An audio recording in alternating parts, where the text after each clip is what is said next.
আসসালামু আলাইকুম। কিছু কথা বলবো, কথাগুলো অনেকের হয়তো বিরুদ্ধে যাবে, একটু খারাপ লাগবে। খারাপ লাগলেও কিছু করার নাই, কথাগুলো জানার দরকার।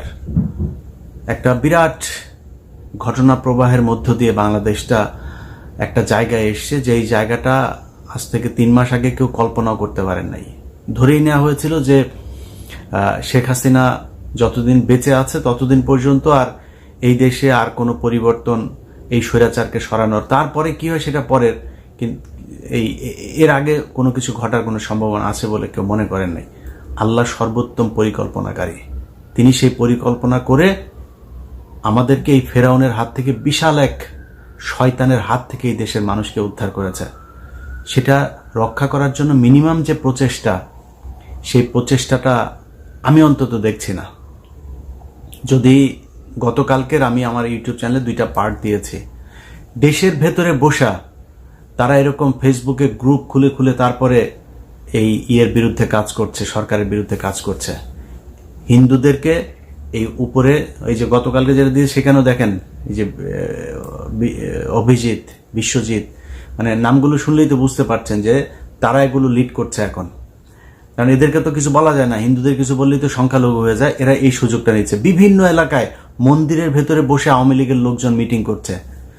আর হিন্দুদেরকে এমনভাবে, এই আপনার জামাত ইসলামও দেখলাম এবার পূজা মণ্ডপে গিয়ে গিয়ে তারপরে তাদের ওইখানে তাদের মাথায় তুলে রাখছে। এত দায়িত্ব দেয় নাই তো আপনাদেরকেও। হিন্দুদের এত তুলু তুলু করার কিছু নেই। রাজনীতি করলে রাজনীতি তাদেরকে ইন্টারন্যাশনাল যেখানে যেখানে জানানো দরকার ওইখানে জানাই দেন, জানায় তারপরে পেদাইতে হবে, যেমনে পেদানো দরকার ওইভাবে পেদাইতে হবে, আইনগত হোক। আর গিয়া গিয়া তারপরে জায়গায় জায়গায় যা তারা এই গেল 15 বছর যা করেছে সেটা তাদের সাথে করতে হবে। 2 দিন আগের ফোন রেকর্ডে শেখ হাসিনা সব শেষ যেটা দিল সেটা মনে নাই? কি বলেছে? কত বড় মাপের একটা চাউরা খুনি, একটা মানে একটা চরম অসভ্য হইলে কোনো ধরনের তার ভেতরে অনুশোচনা বলে কোনো কিছু নাই। এখনো সে আসবে, সে আসে আবার ক্ষমতা নিবে, আবার মানুষের উপরে টর্চার করবে, আবার এগুলোর প্রতিশোধ নিবে। এটাই তাড়িয়ে এত বড় সাইকোপ্যাথ। ইন্ডিয়ায় গিয়েছে, ওর তো ফেন্সিডিল খাওয়ার নেশা আছে। এটা তো বিভিন্ন সময় এই যে মতিউর রহমান রেন্টু থেকে শুরু করে অনেকেই কথা বলেছেন, এটা কিন্তু ফালতু কথা না। এই ফেন্সিডিল খোর এখন ইন্ডিয়াতে যায় তো ফেন্সিডিলের পুরা কারখানার ভেতরে যে বসছে, ওইখানে ফেন্সিডিল খায় তারপরে মাতলামো করে, 2 দিন পর পর মানুষের সাথে কথা বলে। এই 3-4 দিন আগে একই এর মধ্যে তার অফিসের দারোয়ানের সাথে, পিয়নের সাথে কথা বলছে। পিয়ন আবার তার জানাচ্ছে যে কারা নাকি আওয়ামী লীগের কেন্দ্রীয় কার্যালয়ে হেগে থুয়ে যায়। হাসিনার মুখে হেগে থুয়ে যাবে, হেগে গেলে তুই কি করবি? হেগে যায়, সেটা তার কাছে বিচার দিচ্ছে। হ্যাঁ, সে আবার ওটা শুনছে, সেই ফোন রেকর্ডও বের হয়েছে। তো এই যে অসভ্য মহিলার মিনিমাম কোনো ধরনের তার ভেতরে যে অনুশোচনা নাই, আপনি তারা মাপ করেন কেমনে?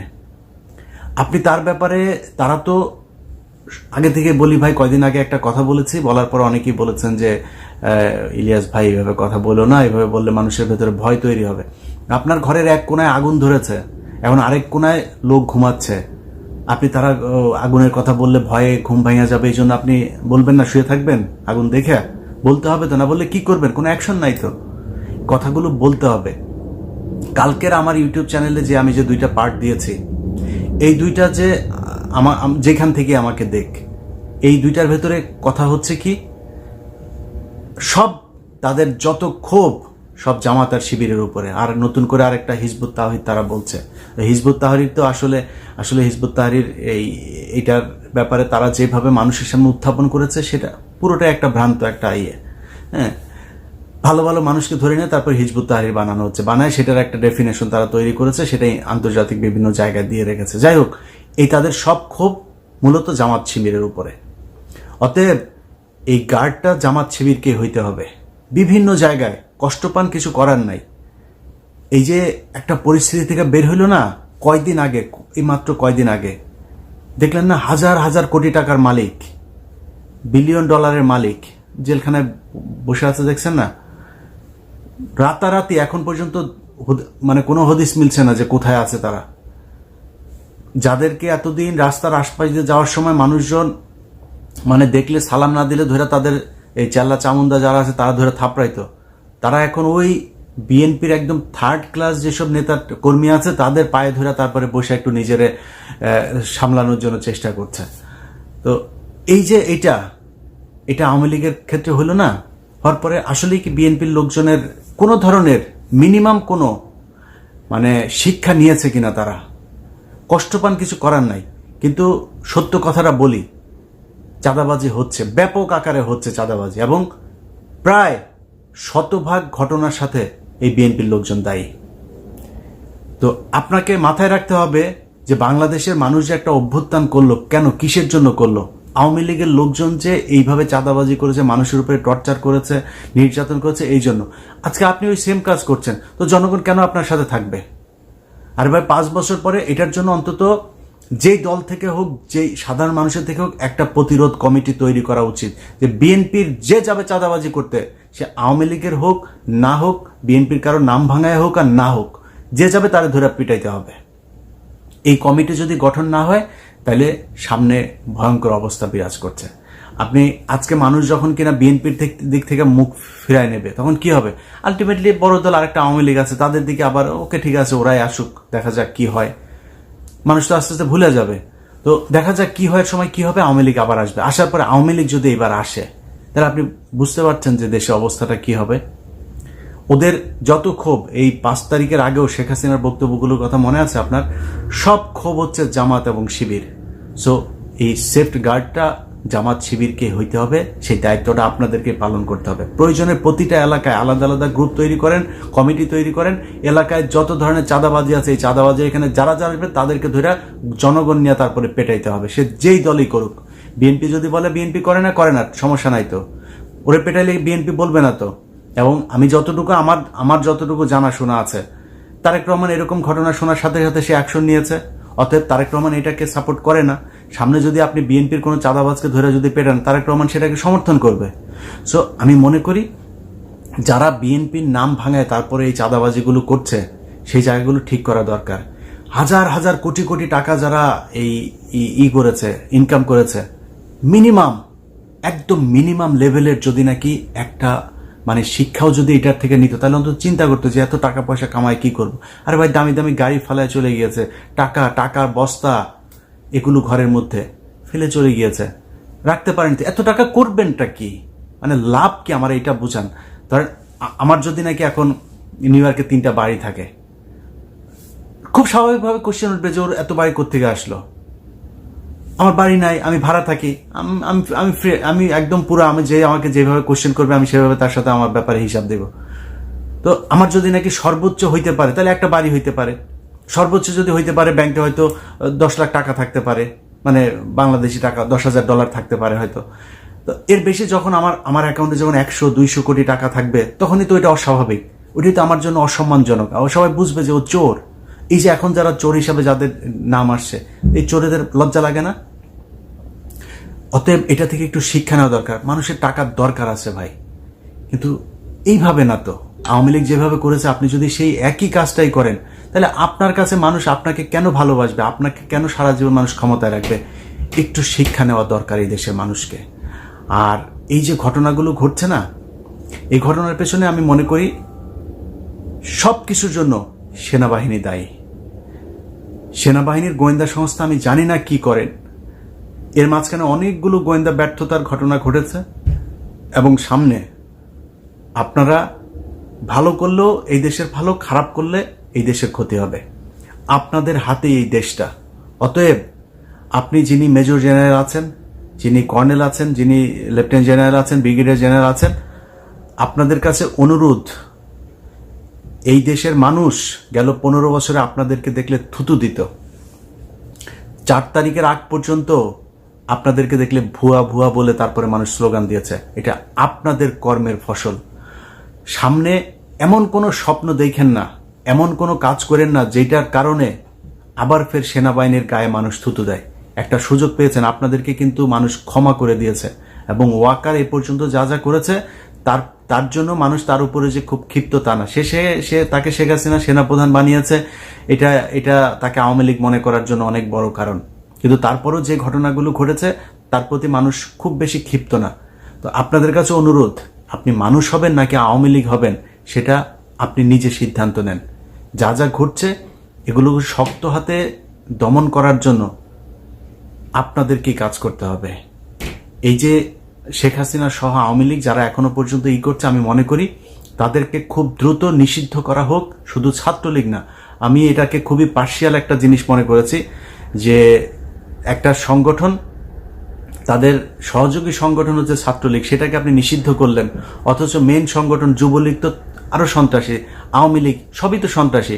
এই আওয়ামী লীগ এমন একটা দল যেটা যে কোনো এলাকার যাদের এই বিজম্মা পয়দা হয় না, এই বিজম্মাগুলো যা আওয়ামী লীগ করে, এই বিজম্মা ছাড়া কোনোদিন কেউ আওয়ামী লীগ করতে পারে না। সেই বিজম্মাগুলোকে নিয়ে আওয়ামী লীগ পয়দা হয়, তার ঘর থেকে আবার ছাত্রলীগ পয়দা হয়। এই যে ছাত্রলীগ যেখান থেকে পয়দা হইলো সেটাকে আপনি নিষিদ্ধ করলেন না, ছাত্রলীগকে নিষিদ্ধ করলেন, এটা আমার কাছে খুব হাস্যকর মনে হয়েছে। আওয়ামী লীগ, যুবলীগ, স্বেচ্ছাসেবক লীগ, কৃষক লীগ যা আছে ওদের সবগুলো সহযোগী সংগঠন সবকটাকে একদম দলগতভাবে তারপরে নিষিদ্ধ করতে হবে। তাদের ব্যাপারে ভাই আবারও বলছি, আপনারা ছাত্ররা তো আছেনই এবং জামাত শিবির এই জায়গায় সবচাইতে বড় ভূমিকা পালন করতে হবে, যেটা গেল রাতে করেছেন। সব জায়গাতে আপনাদেরকে চোখ কান খোলা রাখতে হবে, কারণ আওয়ামী লীগ কিন্তু এই দেশে আসলে হয়তো তারেক রহমান সহ কয়েকজনের উপরে তাদের ক্ষোভ থাকবে, কিন্তু বেশিরভাগ বিএনপি কিন্তু তাদেরকে এখন শেল্টার দিচ্ছে, তাদের টাকা পয়সা নিচ্ছে, তাদেরকে দলে ভেড়ায় তারপরে রাজনীতি করছে। সো জামাত শিবিরকে এই জায়গায় খুব বেশি সতর্ক থাকতে হবে এবং ছাত্রদেরকে সতর্ক থাকতে হবে। আর উপদেষ্টা পরিষদে ডক্টর মোহাম্মদ ইউনূস সহ তারপরে আসিফ নজরুল আপনাকে নিয়ে সমালোচনা করছে। যদি রয়ের এজেন্ট হয়ে না থাকেন তাহলে আশা করি এই যে ঘটনা ঘটলো আপনার সাথে বিদেশে, যে এটা আপনার সুইজারল্যান্ডের ঘটনাটা আপনার জন্য যথেষ্ট। এটা বোঝা যে আপনার শত্রুকে, আপনি এই দল এদেরকে যেভাবে শেখ মুজিবের ছবি আপনি ঘরের ভেতরে টানায় রেখে তারপরে আপনি শেখ হাসিনাটা নামিয়েছেন, এই যে একটা কাজ করেছেন না, এটার জন্য আপনার এই সুইজারল্যান্ডের ঘটনা আপনি পাওনা ছিলেন। আওয়ামী লীগ কি জিনিস এটা আপনি এখনো বুঝতে পারেন নাই। আওয়ামী লীগ মাটির নিচে পুঁতে ফেললো, সেইখান থেকে উঠা ওরা ঠিক আগের মধ্যে, কারণ বিজম্মা তো বাপ মায়ের তো জন্মের পয়দার ঠিক নাই, তো কে কোন দিক দিয়ে লাগায় তারপরে এদের জন্ম দিচ্ছে কোনো ঠিক নেই। যেই কারণে এরা যেখান থেকে আসে ওদের চরিত্র ওইটাই থাকবে। এটা যতদিন বুঝতে না পারবেন ততদিন এইভাবে সুইজারল্যান্ডের মতো চট থাপ্পড় ঘুষি এগুলো খাইতেই হবে। সামনে যদি এদেরকে যদি কন্ট্রোল করতে না পারেন, পরিস্থিতি শুধু জামাত শিবির না, যারা এখন উপদেষ্টায় আছেন, যারা এই ছাত্র সংগঠনে আছেন, জামাত শিবির সবাইকেই করতে হবে, সেই সাথে বিএনপিরও পানা থাকবে। অতএব সবচেয়ে বড় দল বিএনপি এবং আমার বিশ্বাস বিএনপির সামনে ক্ষমতায় আসবে। আপনাদেরকে সবচাইতে বেশি দায়িত্বশীল ভূমিকা পালন করতে হবে, কারণ আপনি যখন কিনা আওয়ামী লীগকে সুযোগ দিবেন, নমনীয় থাকবেন, আওয়ামী লীগের দলকে নিষিদ্ধ করতে চাবেন না, ছাত্রলীগকে নিষিদ্ধ করার কারণে আপনি আবার প্রতিবাদ জানাবেন, এগুলো করে এদেরকে যখন সহনশীল করবেন না, আপনাকে বুঝতে হবে যে যারা গতকালকে মিটিং করতে চেয়েছে, আরে ভাই তারা কারা? তারা খুন করেছে, খুনের সাথে জড়িত। ধরেন আপনি তো তাকে ডেকে আনেন, তাকে ধরে বলেন নাই যে তুমি ওইটার সাথে ছিলা। এখন এই পরিস্থিতিতে যারা কিনা মাঠে এসছে, তাদের মাঠে আসার এটা কি প্রিপারেশনটা কি? প্রিপারেশন হচ্ছে যে আসবে তারে ধরে মেরে ফেলতে হবে। এই যে প্রিপারেশন তাদের, যাকে পাবে তাকে মেরে ফেলবে, এটা মানেটা কি? এটা মানে হচ্ছে তারা এই 5 তারিখের আগের যে হত্যাকাণ্ড, সেই হত্যাকাণ্ড তারা ঘটিয়েছে, আবার সেই একই ধরনের হত্যাকাণ্ড ঘটানোর জন্য তারা আসছে। অতএব তাদেরকে আমি বলবো যে যেখানে পাওয়া যাবে তারা যেটা করতে এসছে তাদেরকে ওইটাই করে ছাড়তে হবে, ওইটাই করতে হবে তাদেরকে। এদেরকে যদি ছেড়ে দেন, এদেরকে যদি খালি ওই কয়েকটা ভিডিও দেখলাম ন্যাংটা করে ছাড়ছেন, এটা ভাই শাস্তি না তাদের। ওরা যেই শাস্তি এতদিন দিত ওদেরকে ওই শাস্তি দিতে হবে, ওদের ভেতরে সে আতঙ্ক ঢুকাইতে হবে যে এইখানে একবার ওদের সামনে পড়লে আর বাঁচা যায় না। এটা যতক্ষণ পর্যন্ত না করবেন ততক্ষণ পর্যন্ত ওরা এইভাবে বিভিন্ন দিক থেকে আপনাকে ভেঞ্চি কাটতে থাকবে। সো পরিস্থিতিটা আমি মনে করি যে খুব সাবধানতার সাথে এটাকে কেয়ার করা উচিত। এটা ফানি বিষয় না। আপনার জীবন, মৃত্যু এবং এই দেশের সার্বভৌমত্বের সাথে জড়িত। প্রতিটা হিন্দু এই দেশে, বাংলাদেশে এই হিন্দু এবং ইসকন যারা আছে তারা আওয়ামী লীগকে ক্ষমতায় আনার জন্য চেষ্টা করছে, এবং এইবার যদি আনে হিন্দুরা তো আওয়ামী লীগ হয়ে যায়। দেখেন নাই, আমি বিশ্বাস করি আওয়ামী লীগ যত বড় জাউরাই হোক, তারপর অন্তত যার মধ্যে মিনিমাম ইমান এখন পর্যন্ত আছে, এই ইমানের মানুষগুলো এরা যেইভাবে মানুষকে হত্যা করে এইভাবে হত্যা করতে পারে না। কিন্তু হিন্দুরা, ওরা তো ওদের কাছে মুসলমান হইল গিয়া খুবই নিকৃষ্ট একটা জীব, এদের পৃথিবীতে বাঁচার কোনো অধিকার নাই, এরকম মনে করে এইভাবে মানুষকে মারে। সো ওরা কি করবে? ওরা তো তখন আওয়ামী লীগ হয়, তখন তো আর হিন্দু থাকে না, তখন আওয়ামী লীগ হয়ে মারধর করে। সো এদের ব্যাপারে ভাই খুব সাবধান হইতে হবে, এবং যতটুকু মানে তাদের প্রাপ্য, সেই প্রাপ্য তাদেরকে মানে বুঝাই দিতে হবে। সবাই ভালো থাকেন।